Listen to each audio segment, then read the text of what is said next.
ফারাক্কা ব্যারেজের ওপর ৪৮ নম্বর গেটের সামনে একটি পণ্য বোঝাই লরিতে বিধ্বংসী আগুন। ঘটনার পর ফারাক্কা বাঁধ প্রকল্পের সিআইএসএফ খবর দেয় দমকল বাহিনীকে। দমকলে দুটি ইঞ্জিন গিয়ে আগুন নিয়ন্ত্রণের চেষ্টা করছে। এ বিষয় নিয়ে আমরা কথা বলবো। আমাদের সঙ্গে টেলিফোন লাইনে রয়েছে আমাদের প্রতিনিধি মিলন। দেখো, যেমনটা জানা যাচ্ছে যে ফারাক্কা ব্যারেজের ওপরের যে গেট ৪৮ নম্বর গেট, সেখানে পণ্য বোঝাই গাড়িতে বিধ্বংসী আগুন। কিভাবে লাগলো এই আগুন? সকাল থেকে ৮টা নাগাদ বহরমপুর থেকে মালদা গ্রামে একটি পণ্য বোঝা লরি যাচ্ছিল। ফারাক্কা ব্রিজের উপরে যখন ৪৮ নম্বর পায়ের কাছে পৌঁছায় তখনই কিন্তু দাও দাও করে আগুন জ্বলতে থাকে। সিআইএসএফ সূত্রে খবর, সঙ্গে সঙ্গে সিআইএসএফ কিন্তু ওখানে ফারাক্কা থানা ও পশ্চিমবঙ্গ থানাকে খবর দেওয়া হয় ও দমকল খবর দেওয়া হয়। কিন্তু জানা যায় ওই পণ্য বোঝা গাড়ির মধ্যে ছিল স্টিলের সামগ্রী ছিল, সেখান থেকে তো আগুনটা দাও দাও করে জ্বলেছে। দুটি দমকলের ইঞ্জিন এসেও কিন্তু মানে গাড়িকে নিয়ন্ত্রণ আনতে হিমশিম খাচ্ছে, কারণ যত জল দিচ্ছে ওই ওই ওই হাড়ি করে কিন্তু দাও দাও ফুটে বাইরে চলে আসছে। একটা এই দিবসে গরমের মধ্যে কিন্তু তারপরেও যেভাবে আগুন লেগেছে, দুটো ইঞ্জিনের সিএসএফ জওয়ানরা কিন্তু হিমশিম খাচ্ছে।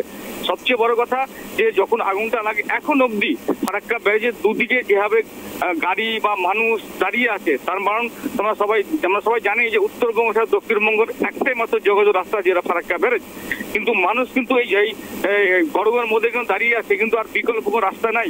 কিন্তু এটা সিএসএফটা ফারাক্কা ব্যারেজ কিন্তু এখনো তৎপর চালাচ্ছে যে কি করে গাড়িটাকে নিয়ন্ত্রণ আনা যায়। পাশাপাশি ফারাক্কা থানা ও পশ্চিমবঙ্গ থানা যৌথ পুলিশ প্রশাসন কিন্তু ঘটনাস্থলে এসছে, কেন ফারাক্কা ব্যারেজটা হচ্ছে 50-50, একদিকে মালদা পড়ছে পশ্চিমবঙ্গ থানা আর একটা পার্ট পড়ছে ফারাক্কা থানা। মলিন, দেখো যেমন তোমার কাছে জানতে চাই মিলন, দেখো যেমনটা জানতে চাইছিলাম যে আগুন কি এই মুহূর্তে নিয়ন্ত্রণে এসেছে? তবে এখনো কিন্তু আগুন নিয়ন্ত্রণ আনার চেষ্টা চলছে, পুরোপুরি হয়নি।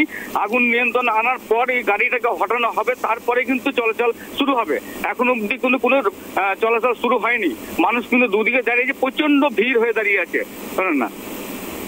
একেবারে ধন্যবাদ। যেমনটা জানা গেল যে ফারাক্কা ব্যারেজের ওপর ৪৮ নম্বর গেটের সামনে পণ্য বোঝাই লরিতে বিধ্বংসী আগুন লাগে এবং আগুন লাগায় দুটি দমকলের ইঞ্জিন সেখানে ঘটনাস্থলে পৌঁছায় এবং আগুন নিয়ন্ত্রণে আনার চেষ্টা করছে। তবে এই মুহূর্তে যেমনটা জানা গেল যে এখনও পর্যন্ত কিন্তু আগুন নিয়ন্ত্রণে আনা যায়নি। তার এই যে আগুন লাগার ঘটনা, এই আগুন লাগার ঘটনার জন্য কিন্তু ব্যাহত হয়েছে যান চলাচল এবং যাত্রীদেরকে কিন্তু দুর্ভোগের সৃষ্টি হচ্ছে, যাত্রীদেরকে সমস্যার মধ্যে পড়তে হচ্ছে। এবং কারণ যেহেতু ফারাক্কা ব্রিজে একমাত্র আর রাস্তা যোগাযোগ উত্তরবঙ্গের সঙ্গে যোগাযোগ স্থাপনের একমাত্র রাস্তা, সেই কারণের জন্য যথেষ্টই নাজেহাল হতে হচ্ছে যাত্রীদের।